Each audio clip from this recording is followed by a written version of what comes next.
I suppose I should start with a short summary of my life. I don't really feel like doing that, so I shall skip to the present. I run a reading group with several other women in the town of Newsome. Every Saturday, the members come to my house to discuss a novel, chapter by chapter. We're currently reading Pride and Prejudice. I thought it would be fun, but then I realised that everyone was a friend of Eliza Frame. Eliza does not like me. God knows why she joined the reading group. If she dislikes me so much, why join in? It's beyond me. But she does not like me. That much she has made clear. Always making comments about the state of my house. This week, she had the almighty nerve to complain about my window curtains.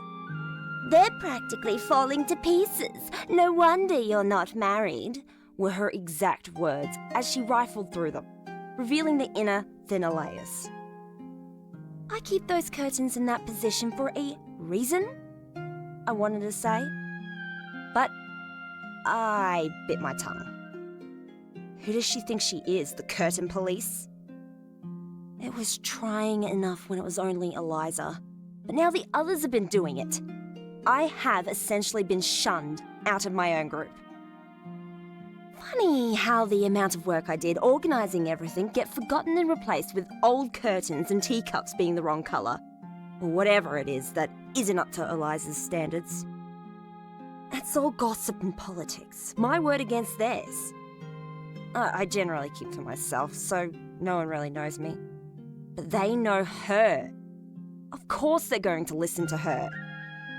I recently read about the effects of venting one's frustrations onto paper, of writing to no one, with no intention of seeing the light of day. Sounds a bit doubtful to me, but I'm willing to try it. After I finish writing this, I'll go to the forest, just beyond the post office, and leave the envelope under a rock, where it will decompose. I'm almost at the end of the page. I thought this would work with helping to make me feel better, but it's not the same as actually writing to someone. It's like shouting down a hole. You're letting out your frustration, but no one can hear you. I'm not depressed. I'm angry. People hate me, and I hate them. I'm stuck having to see them every day at the shops, at the library, at the book club. And people are talking about another war possibly happening. Everything just feels so uncertain. I am rambling at this point, and I am wasting my time. I am wasting postage stamps and envelopes. But if you're going to do something, I think it's important to make a proper job of it, including a return address and everything. If I'm going to be accused of one thing, it's not going to be of doing things by halves. Thanks for nothing, Angela Bard.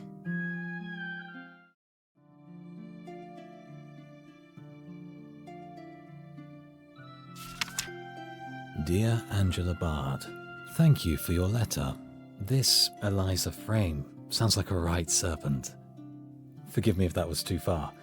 I generally keep to myself as well, and I often wonder how out of practice I am with even the smallest interactions. Your letter has interested me strangely. Please, write to me again. Yours sincerely, Mr. Devere.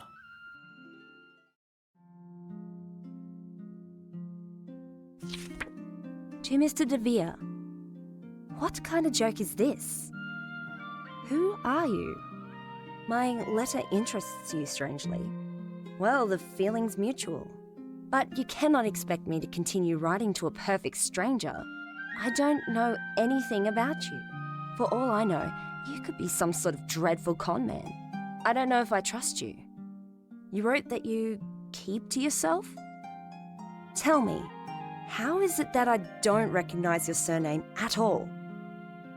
Even if you're a recluse, surely I would have at least heard of you. Tell me about yourself. What's your daily routine like? Angela Bard. P.S. I hope that I can trust you won't tell Eliza or anyone else about my letter.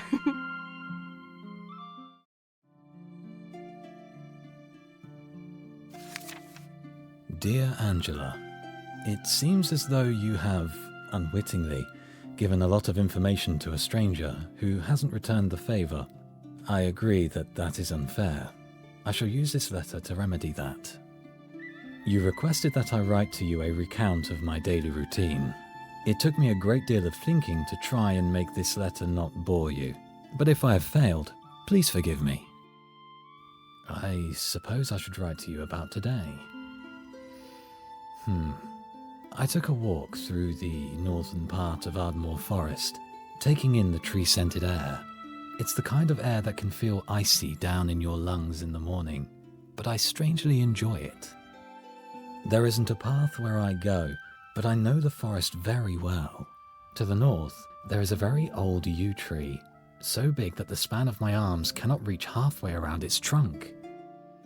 At some point in its lifespan, it began to lean, and now it tilts to a degree that almost seems to defy gravity, looking as if it could fall at any moment, but never doing so.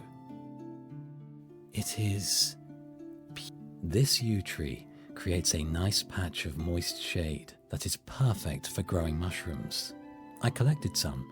These were a variety of Scarlatina bolete, a round, plump mushroom that tastes excellent when cooked, and then went on my way.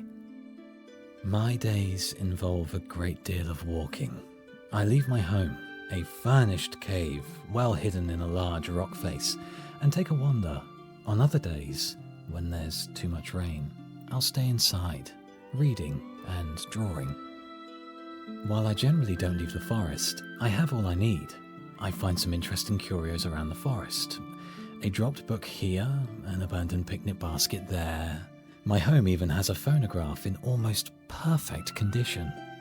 Several winters ago, I was lucky enough to discover that a human had left an almost unused case of painting supplies. Intrigued by the opportunity, I tried using it to paint. My first attempts were quite alarming failures, but I continued to practice. What you are holding in your hands is the fruit of my labours. As I am writing this, I realize how much I'm leaving out. Let me tell you the whole truth here. You've probably noticed how I've used the word human instead of person. I may as well tell you now, instead of you inevitably piecing it together. You see, I'm not what you'd call human. There's no silver-tongued way of putting it. You'll want proof that I'm not mad as a hatter, of course you will, so I'll provide it. When you slumber tonight, I will send you a dream. Don't be stressed. I mean you only well. Please. Yours sincerely, Mr. Devere. P.S. I have a plan at getting back at Eliza, if you're interested.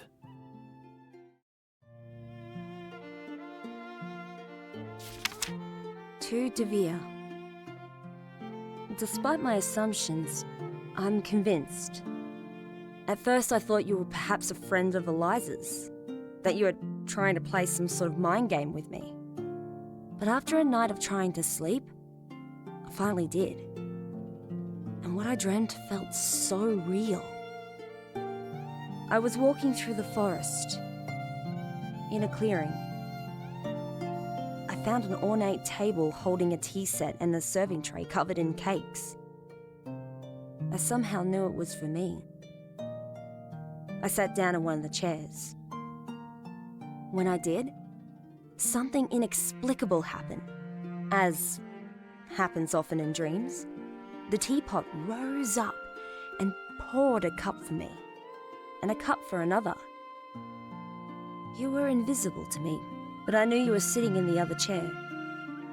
I looked down at movement on the ground. I could see your shadow and I saw horns.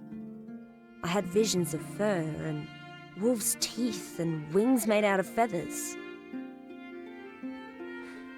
I think I know what you are. But strangely, I did not feel afraid. Nor do I now. Do you understand?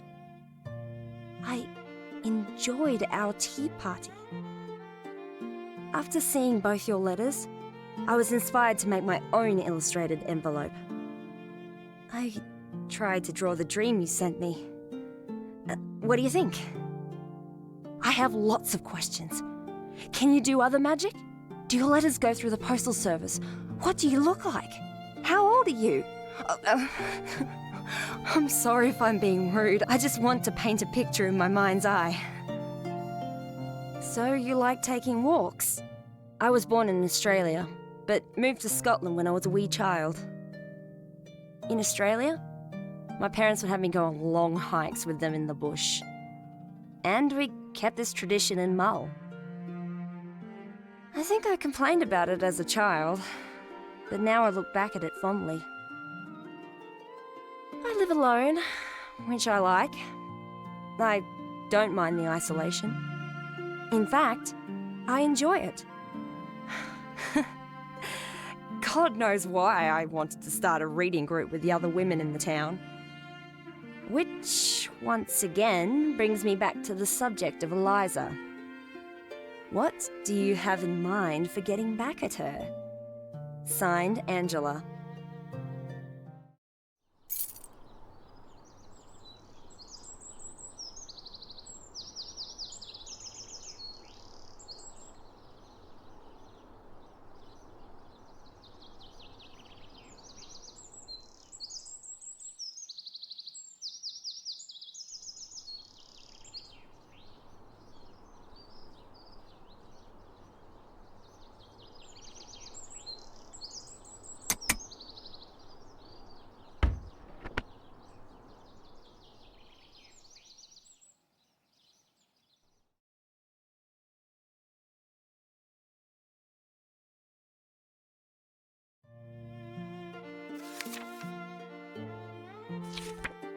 Dear Angela. What? Magic isn't enough for you. You want more? I joke, but I'll try to explain my abilities, though it's difficult to properly articulate them. Firstly, I can pick up any object and detect where it came from. I hold it in my hands and concentrate. It's how I found your address. It's like looking through a keyhole. If I can concentrate enough, I can go further and feel where the object originally came from. For example, the stamp collection I found was from a poet from New Sawn, but the stamps were originally printed in Britain. If I tried my hardest, I could perhaps find out that the paper used to make the stamps were from a tree cut down in Canada. My powers don't extend to making letters appear from thin air, so I resort to a more human method. The post office is fortunately just beyond the edge of town, so I drop off my letters when no one's looking. Then there's the dreams, which you experienced firsthand. I put myself in a sort of meditative state and can walk through human dreams, manipulating my surroundings while I'm there. While I can influence dreams to an extent, I cannot speak in them. While I do have a true form, I can take on many others. In a way, all my paintings are self-portraits. It's silly, but when I read that you wanted to know what I look like, I felt oddly exposed. I don't wish to explain my appearance, even vaguely. Perhaps it's better if you picture me however dashing or gruesome you wish. I'm old enough to think for myself, but quite new compared to others of my kind. I can't give you exciting first-hand accounts of the 18th century poets who used to walk the Isles of Mull, cutting each other with their tongues and pens. But I'm not so young that I don't know how to cook mushrooms alone. They were delicious, by the way. Here's my plan. On the night before Saturday, I shall give Eliza a very specific dream. During the day of the reading group gathering, act natural. If she gives you any trouble, gather yourself up, look her in the eye, and tell her to stop wailing like a banshee. Tell her that verbatim. Please write back to me and tell me what happens. If Eliza doesn't change her tune, I can always send her a nightmare or 3. Yours sincerely, Devere. P.S. I loved your postcard illustration. It's the line work of someone who has practiced drawing for years. I had no idea you did art.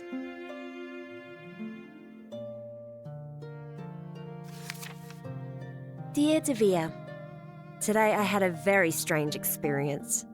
I ran a book club meeting that didn't end with me feeling drained and wanting to pull my hair out. The 5 women came to my house again to review the chapter of Pride and Prejudice. We were talking about Elizabeth Bennet's rejection of Mr. Collins when Eliza's biting nature came out once again. She compared me to the character Elizabeth, a woman who will never find a man who truly loves her because no one would be attracted to her prickly personality. The irony of Eliza not knowing how the book ends did not escape me. I did exactly what you had advised. I stood up, looked her in the eye, and told her to stop wailing like a banshee. The effect was immediate. She stood there still as a stone, with a look of shock as if I had struck her. What on earth did you show her? After that, she stopped spitting venom at me for the rest of the day, only speaking to talk about the novel. Whatever you did, Devere, thank you. For this envelope, I tried to draw the town. I even pulled out some old paintbrushes I had in storage. This is the path I take to send off my letters to you. Can you visit me sometime? I want to meet you.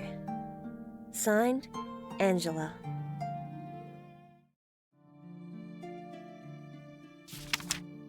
Dear Angela, I'm afraid visiting your home would not be possible. An old magic prevents me from entering the town. I could visit you through your dreams, but I'll always show up hazy if I appear at all. And I'll always be unable to speak, which doesn't make for fun or witty conversation. It's not the same as the real thing, is it? I'm sorry. As for Eliza, I simply took her insecurities and amplified them. Let's just say that your exact words to her would have ignited a memory. Don't worry, I didn't traumatize her. I merely had her take a good long look at herself and how she treats others. Don't let Eliza's words get into your head. You have many qualities that are attractive, and anyone with an ounce more sense than a teacup will see that. Thank you for sharing this correspondence with me. I don't generally get to talk to others. Yours sincerely, Devere.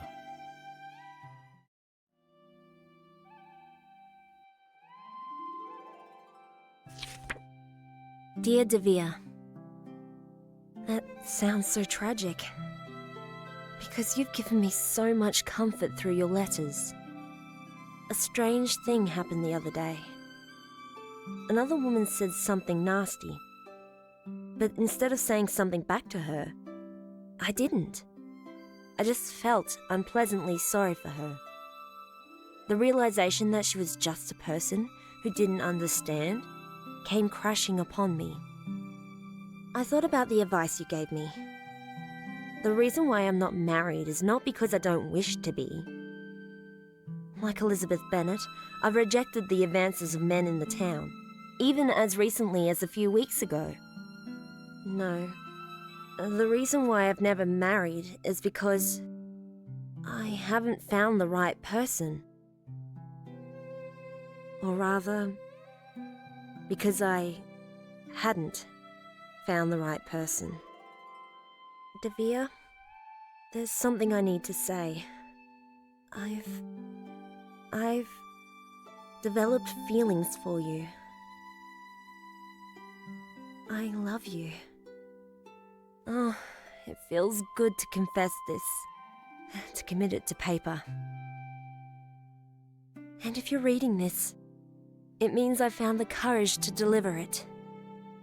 Do you return these feelings? I worry that I've destroyed something wonderful we already have. I pray this is not the case. Love, Angela.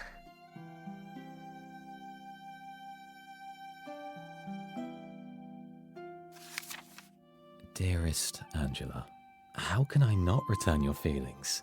Your letters brighten up my existence.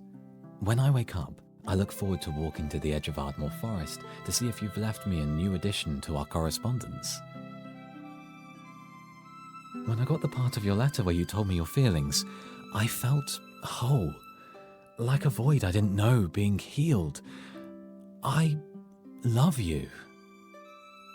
It hardly sums up my feelings, those 3 words. I can feel my heart racing. I love you.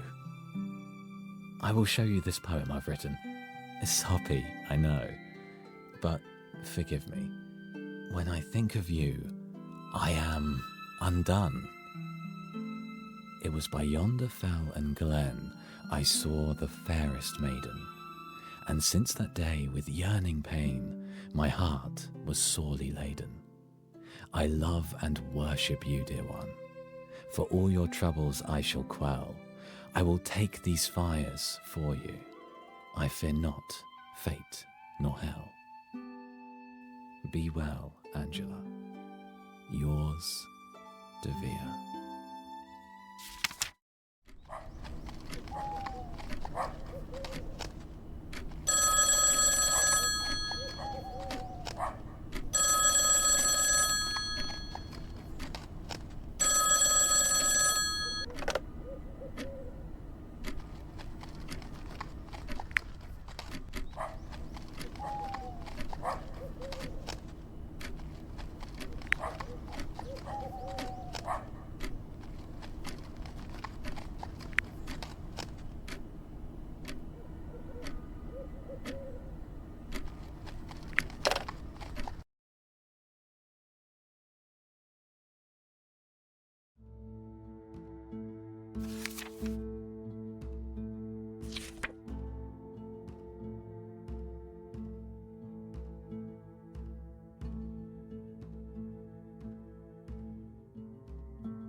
To Mr. Caelan Calwood, I am not a fool.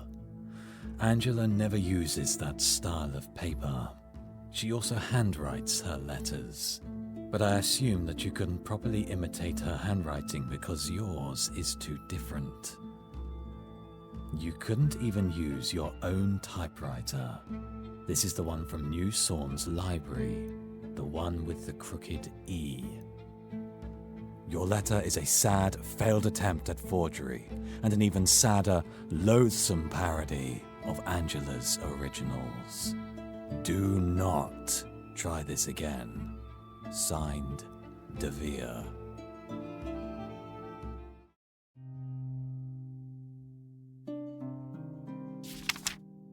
Dearest Angela, someone tried to contact me. I don't know this stranger, but I know that his name is Caelan Calwood and that he's from New Sawn. He wants our correspondence. He made a pathetic attempt at trying to impersonate you in a letter. Against my better temperament, I sent him a reply to go to hell. But this letter greatly concerns me.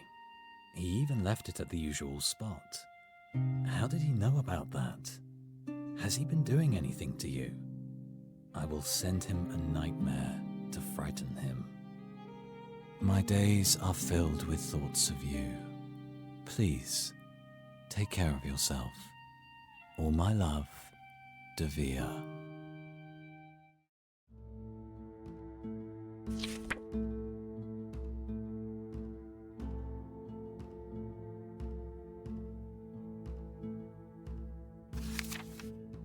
Dear Devere, I don't want to alarm you, but my house was broken into yesterday. I'm all right. It happened when I was out buying bread and paint. I came home to find the front window smashed with a length of cloth covering the frame, as if to protect someone from the glass shards as they climbed through. It was Caelan who broke in, I'm sure of it, but I don't have any proper evidence. I checked around and found nothing missing, even though I had some valuable silverware and some jewelry that a burglar could have easily gotten to. That fits in with my Caelan theory, but it's not enough to get him arrested. I have yet another confession. Kalen was the man whose advances I had rejected less than a month ago. He is an appalling young man with a sort of brutish rudeness of someone who doesn't realize he is being rude. He lacks self-awareness. He hates books and anyone who doesn't think he's right all the time. I haven't told a soul about you, Devere. You are my secret. The reason why Kalen knows anything about us is because he has been following me.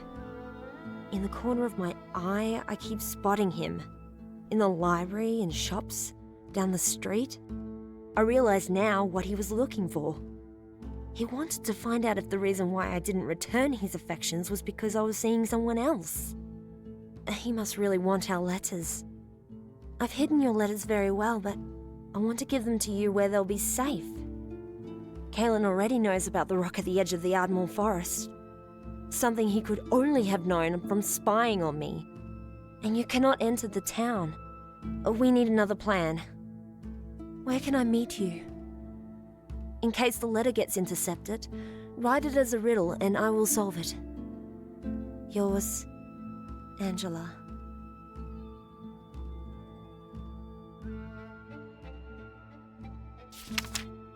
To Angela Bard. I don't think we should continue our correspondence. Devere.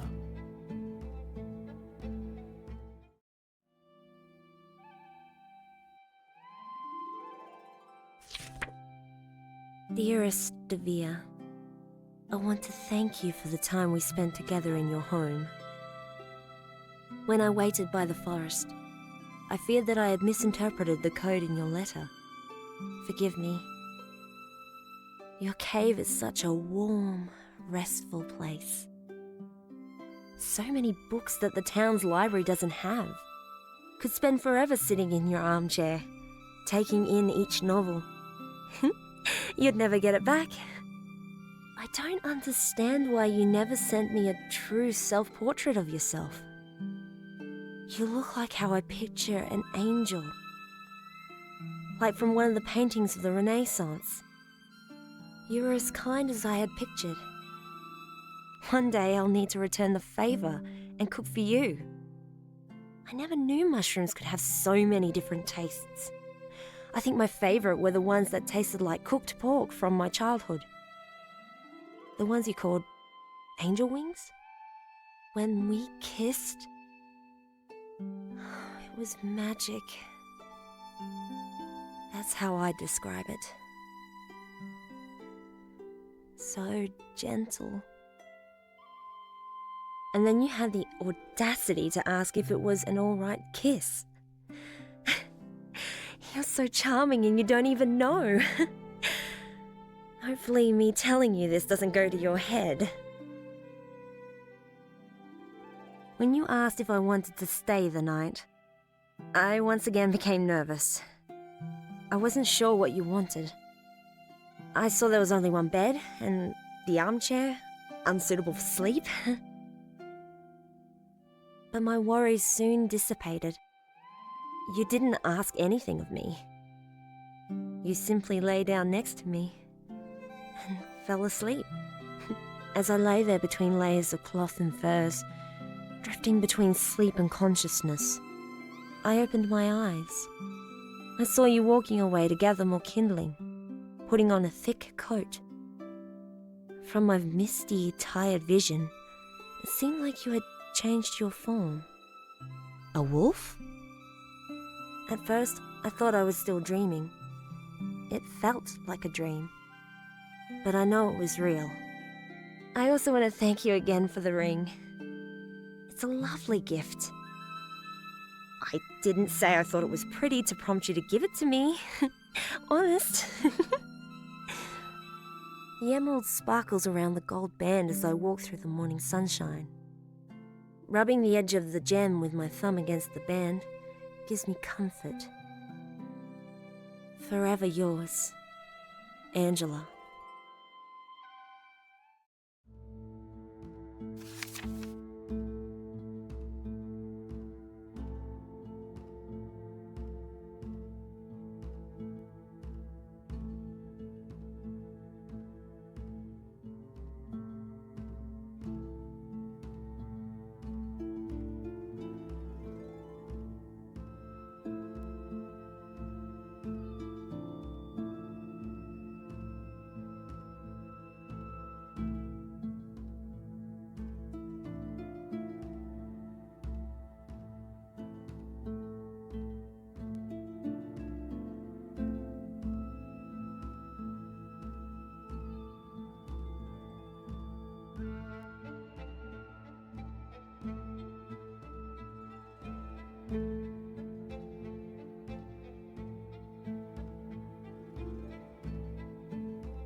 I'm sure I don't know what you mean. Devere. P.S. I'm sending this as a postcard because your note is not worth the dignity of a letter in response.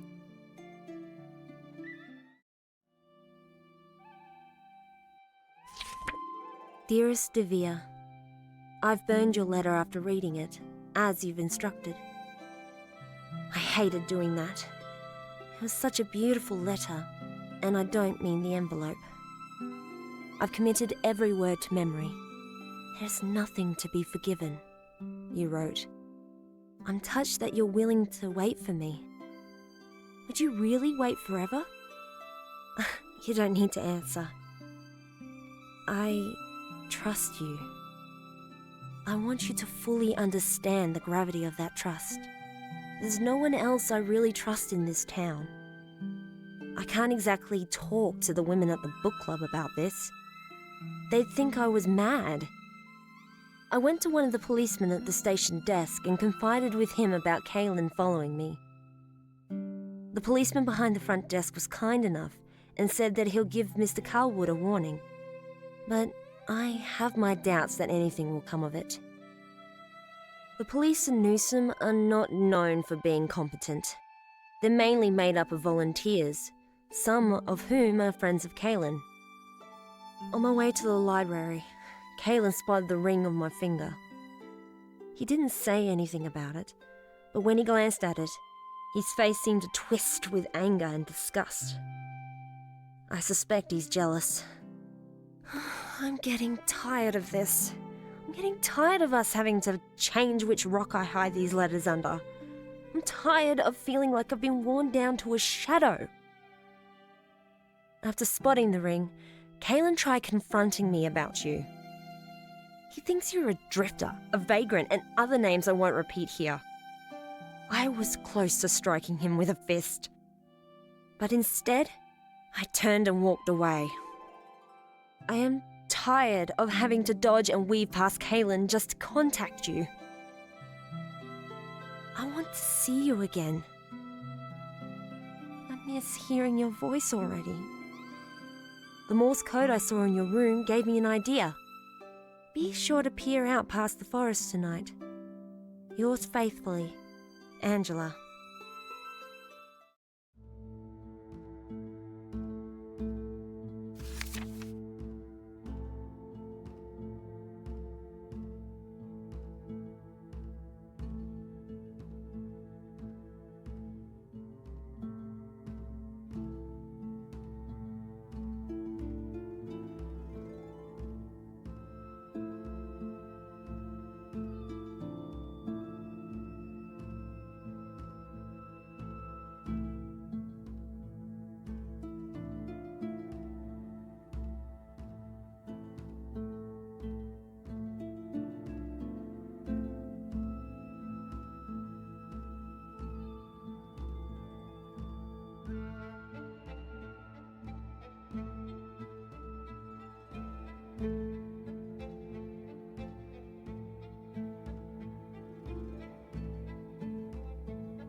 Kaylin, do you really hate me that much?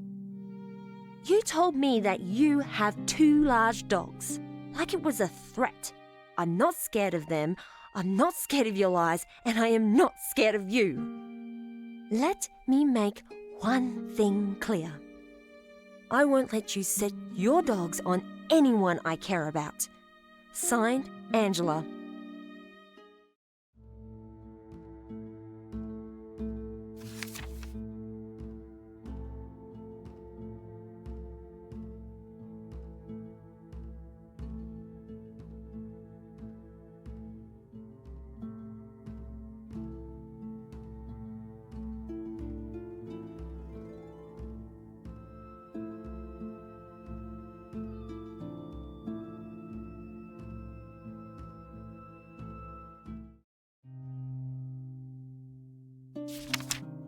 Dearest Angela, what I have to say, I don't expect you to forgive me for this, but this is getting too intense, too dangerous.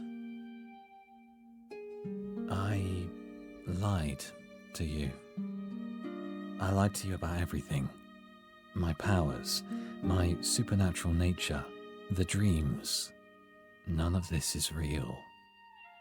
The first dream I sent you, of the wolf and the horns, you didn't dream it because of magic.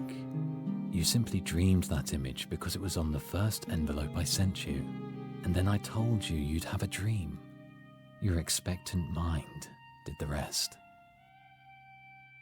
It was just a trick. It was just a magic trick. I misled you. And when you believed me, instead of telling the truth, I kept going. I kept fueling the fantasy. But that's all it was. I'm not your demon lover. I'm not a forest fae from one of your books. Kaylin, in all of his harshness, was right. I am simply a man who lives in a cave. So, now you know. And now, because of me, you're in danger. So I shall do the right thing and end this. Forget about me. Go and live a better life. I'm sorry, Devere.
5 places to travel to with Angela. A to-do list by Devere. Number 1. See the ruins of Greece. The archaeological sites of Athens must be an impressive sight in real life. I've only seen the pictures. Taking Angela by the hand, we could walk together, looking at the ancient temples. Number 2. Ride on a gondola in Venice, Italy. If Angela wishes, I'll even do all the rowing. I'll stand up, oar in hand, while Angela dips her hands in the water, feeling the waters of Rome between her fingers. Number 3. Go to a boulevard cafe in France.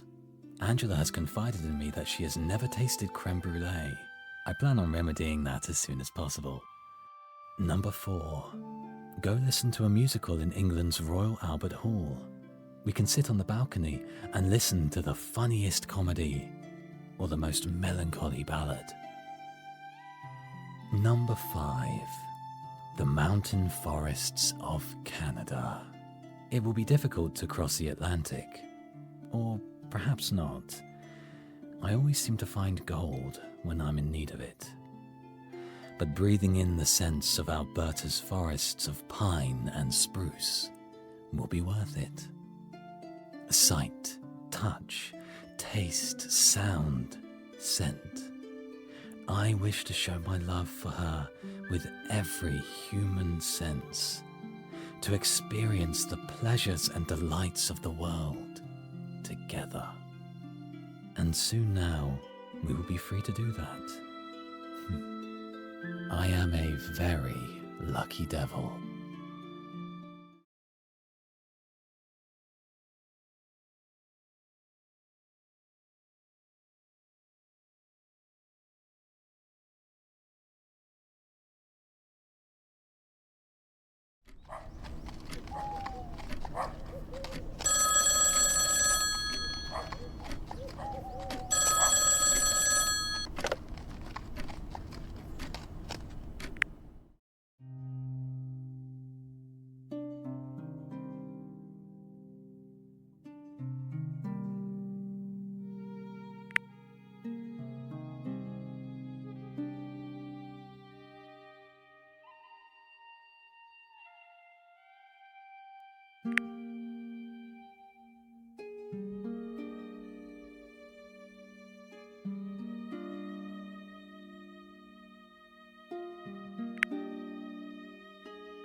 Do you think you'll ever return to the Isle of Mull?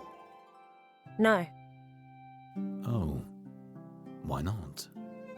I have nothing waiting for me there. Nothing good, at any rate. Do you not miss a single thing from the island? The town? The beautiful fields? The forest? Not really. Besides, you're here. So where to now? Rome? Greece? Finish your sketch. I'm still sore you lied to me. I'm sorry. Lying to me about lying? I didn't believe that last letter for a moment, you know. I mean, if you lied about having powers, then how could Eliza have had those nightmares? So what you're saying is, I'm a terrible liar. Yes. Right then, you love me. Am I lying? You're not lying.